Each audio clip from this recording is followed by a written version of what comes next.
Speaking of convert, I mean, I didn't expect much, but like, how did you feel about my King Crimson episode?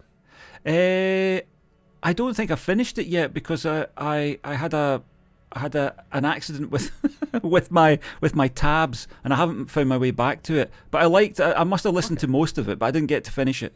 But yes, I liked it. Yes. Okay. Yes, I got to. I think that was one of the. I got to. Did I get to the red thing or?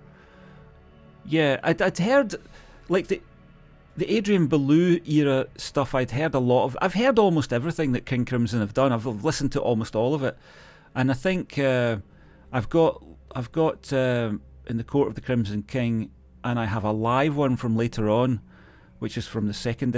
Oh God, it's even later than that because I don't think Adrian Belew's on it.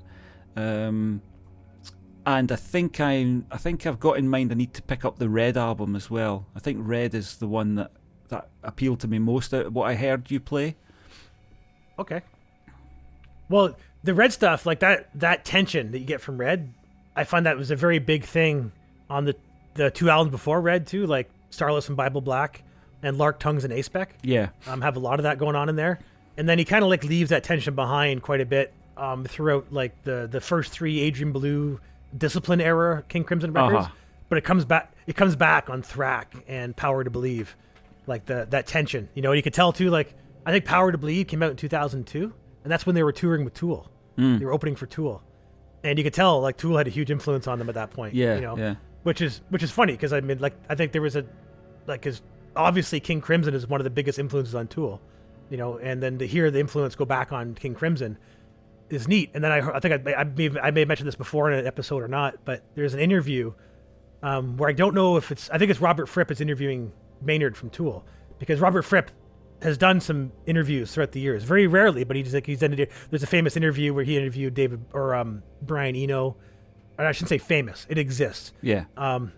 But he interviewed Maynard, and he was talking about the influence Tool has had on King Crimson, and Maynard was dumbfounded. He's like, what do you mean? Like you guys wrote the book. Like we're just playing King Crimson songs as far as we're concerned.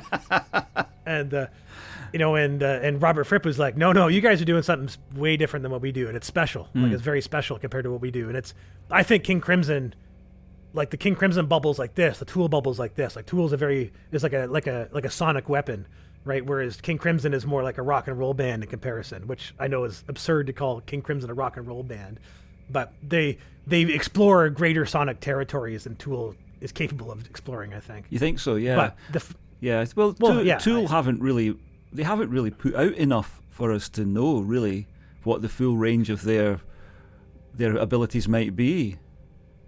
Well, they haven't put out a lot, but they have a long history just with little snippets through it. Exactly, yeah. And but they don't evolve, right? So it's like to me, the new Tool record just sounds like a really pristine version of the last two Tool records.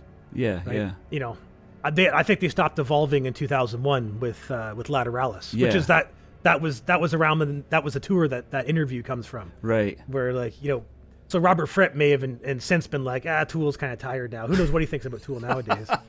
But Tool's first three records, I think, were all revolutionary, and then now the last three records have been they're just another spin around the sun. It's nice to see that synergistic sort of feedback, though. You know, the sort of the idea that the protege or the acolytes would influence the master, sort of thing. You know, I love that. That's a brilliant thing. Yeah, me too. And I've experienced the same thing with Geddy Lee and Les Claypool. All right. Like, yeah. Like Geddy Lee has interviewed Claypool for his book and his TV show or whatever he's got going on.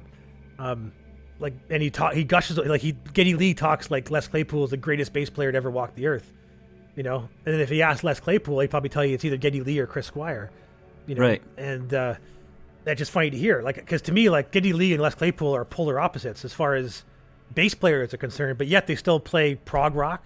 They still sing and play bass at the same time, you know. They're incredibly musicians, you know, but they both gush over each other and then consider their own work mediocre in comparison.